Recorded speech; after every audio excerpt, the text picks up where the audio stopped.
black cats got Dave N. The white hats, they got Doug. The Google search engine has... So, another topic for today is... click-throughs. Yes. If there is any way, Bounce rates. what do we think Google, Bing, or do we have any other search engines?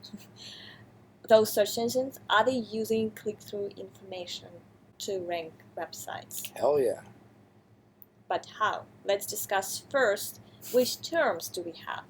Like, I know that the most obvious one is bounce rate because we see that in Google Analytics. It's something we really see, and we can measure that.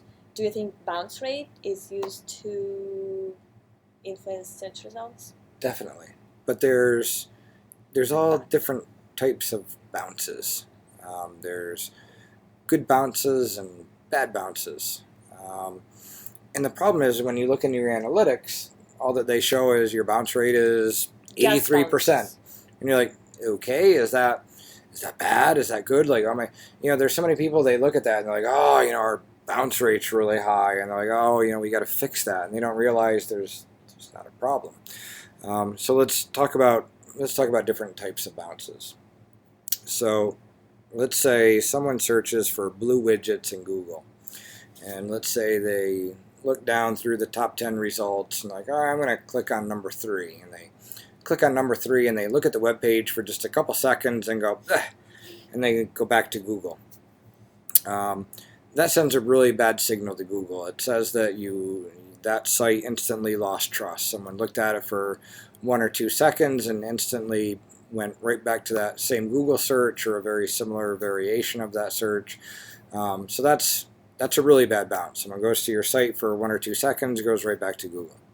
And then there's the other click where, let's say the person types in blue widgets and they go to number 5 or 6, the next site. And they go off to that site and they're on that page and then they go off to Facebook or they go off to Twitter or something. That's good. That's great. It kind of tells Google that whatever they searched for, they found it. They did a search, they clicked on a page and they didn't come back to Google. They went off somewhere else. And that's the good click. And so it could be, someone typed in, I don't know, what is the history of England? And they go to a page and maybe the page has like 100 links on it. And, you want to read it from the Wikipedia, do you want to read it from this site or that site? Here's some school teachers, and they might be like, all right, yeah, I click over here and I go to that site. Like that's a great click. And a page can have a 100% bounce rate, and that could be great. It could be they type in, what is the weather in Clifton Park, New York? They go to a page, they see it's 75 degrees, and they go off somewhere else. That's great. Doesn't matter how long they were on the page. That's a good click. That's what's known, Google is now calling this the long click.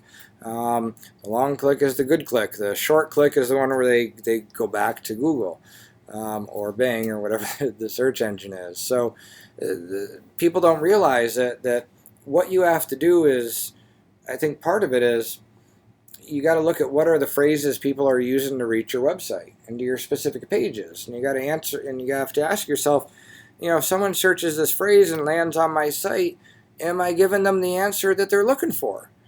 For example, it used to be, I remember once we had a client that was like, they were number 3 for something like plumbers, and they'd be like, well, we only service New York, Jim. And I'd be like, yeah, but you're number 3 for plumbers. Like, yeah, 1 out of every, 100 or so people it'll be relevant for. And I can't help it that, you're number 3 for plumbers in the entire world. It's all good though. Now it's like bad, because if you're a little plumber from Clifton Park, New York, and you only service a little area, and suddenly you're number 3 for plumbers in the world, and everyone keeps going to your site and going like, oh, that's not in my area, and they keep going back to Google, and Google says, gee, like 99% of the people that go to this website keep going back to Google. This doesn't seem like it's a very good search result, and can drop you down. So sometimes we go into websites and we look at like what are phrases that people are going into, and sometimes there's always weird phrases that sites rank for. It always happens. And sometimes like you look at one of the pages and you're like, oh, you rank you're getting a ton of traffic to this particular page that's about, I don't know, small widgets, but you happen to rank number 4 for I don't know, Dale Earnhardt car number 76 or something, like just because the words are mentioned somewhere on the page, we're like, anyone that searches that phrase and goes to this page, I'm not serving them what they're looking for. I know I'm looking at these search phrases, and so it's like, all right, well, then go into your page and either unoptimize it for those words so that you don't rank as high, or be like, hey, if you're looking for stuff about Dale Earnhardt something something, go here, and send them over to some other website with that resource on it. But how do I say? There's the good clicks and bad clicks, and a lot of people look at bounce rate and they don't understand that. In a sense, it doesn't matter. You really have to ask yourself, what are phrases that people are using to reach your site, and are you serving those users that are searching for that? Are you giving them their intent, or are they just going back to Google? So I have a question. I know that Bing at some point confirmed that they were kind of using that, and they called it dwell time, the time within which a visitor goes off Bing results and then goes back to Bing. If that dwell time is short, then it was telling Bing that was a bad site. That did not provide any answer. If it was long time, they would assume it was fine, because probably a person was reading, found something, but decided to find something else. Even if I'm searching Google, I could go back to find more information, but that doesn't mean that the previous article I was reading did not have enough. So it could be a good sign or like no sign at all. But if I go to a site and instantly see that there is no way I can find the answer just from a glance, because it's all over the ads and it has all those go here to find it, and no real answer on that page, and I go back to search results, that's a very bad sign. And if that's not just me, if many people do that, that's how Google thinks, hey, all those 9 results with the first page is 10 results, right? If one of them is always bounces back to search results, that's a huge sign. If all of them bounce back, maybe that's an intent. There can be. Yeah, a lot of it is really, it's all the other things that, when people are like, well, what is a good bounce rate, or what's a good conversion rate, or what's a good whatever rate, a lot of it all comes down to the competitors, the people in the top 10 as well. If people that type in, weather in Clifton Park, all 10 sites are easy, you go there and the average dwell time is 5 seconds, that Google understands. All the top sites with the good signals all have this signal, and that's fine. But it's kind of interesting to bring this up, because so many people, they look at SEO or who's in the top 10, and they think, all right, how do I get into the top 10, or why am I no longer in the top 10? And it has to be something with a number of links, or maybe there's new social stuff, and they kind of forget, well, there's other factors involved here, several other factors, and one of them being, how well are you serving the users that come to your site compared to the competitors? And if you look at the top 10 people and ask yourself, are they serving people or giving people a better answer than you are, or a better, maybe even usability, because sometimes some websites are so horrible that I go there and I instantly see that there is no way I will find what I'm looking for because I'm so lost. So I'll go back to Google to find another place. So it could be a reason too. Like we've talked a lot about direct influence, like does usability or does mobile friendliness affect how high you are on search results? It may be no direct effect, but some people that do not understand, one thing that people do not understand is that all those factors can contribute to the fact to other signals, to other negative signals that you are getting. So the bad usability can have no influence like on search results directly, but if people go to your site and it's so horrible that they go back to Google all the time, then you will lose your rankings. Mm-hmm. Yep. Click-through rate. So click-through rate, different than Bounce rate. Oh, so the pogo sticking is, just so you know, the people that search Google, click on your link, and then go back to Google. That's the pogo sticking. Pogo sticking is bad. Long clicks are good. Click-through rate. Click-through rate in the search result is another ranking factor. So let's say someone searches for blue widgets, again, in Google, and they're looking over the top 10 search results. Now, there's been different studies throughout time, through different places, on how many clicks does number 1 get, and how many clicks does number 2 get, and how many clicks does number 3 get, and of course it varies on search phrases and who's in the top 10 as well. Some of the numbers that used to come out would be like, the person who's number 1 in a Google search gets something like, let's say, 30% of the clicks. The person number 2 at Google would get something like 14% of clicks. Number 3 was like 11% of clicks. Number 4 was like 9% of the clicks, and it kind of went down the page. So let's say you're ranked number 3 for blue widgets, and in theory, let's say that the click-through rate for number 3 for your search phrase on average, we'll say is 11%. And let's say that your title tag is like, buy cheap blue widgets here. Maybe the guy, and what did I say, you're ranked number 4? Let's say the guy ranked number 5. Maybe he's getting 15% click-through rate. So you're like, wow, the guy at number 4, you're only getting 11% click-through rate. But the guy at number 5 is getting a 15% click-through rate. And maybe his title tag is something like, half off small blue widgets this week only, huge sale.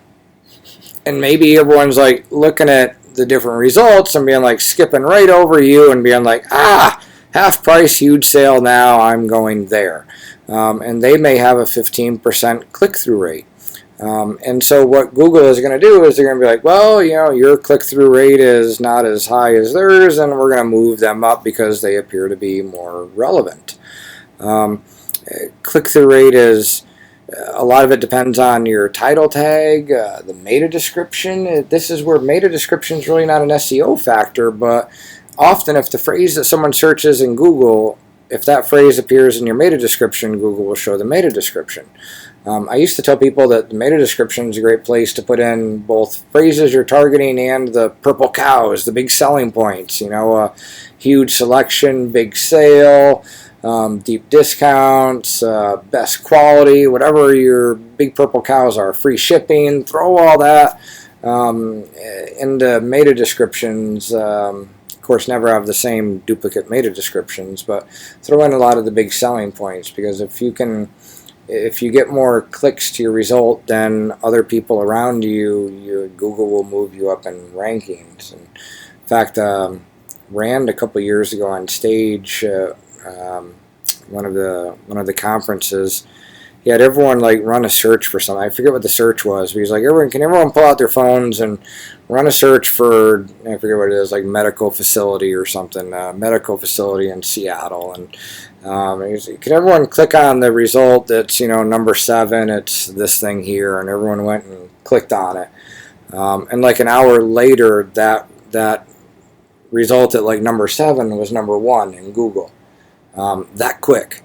Now, that being said, over time, things went back to what they were. Temporal.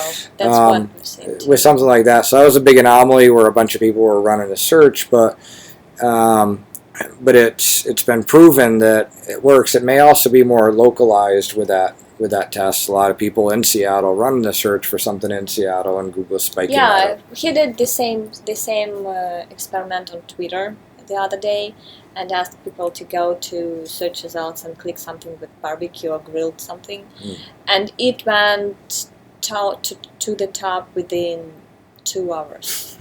But yeah, it lasted for maybe 10 hours, so it went back. So Google might assume that's something fresh or something that's going on, some trend. So should people use Mechanical Turk to start faking clicks? I didn't see that, did I? I think many people No, are. you shouldn't. Many people are. And when I ask that question on Facebook, I know that some people send me private messages that they have those private machines that do that emulate the click-through. I think forward those over to me. Okay. Not that I would ever use them, just so I can see what they do, so I can tell people that don't use them. Yeah, many people are doing that. The fact is that it's only one signal of many, and if it does the push, it's temporal because other signals. So you got to keep pushing. You got to keep pressing that button more.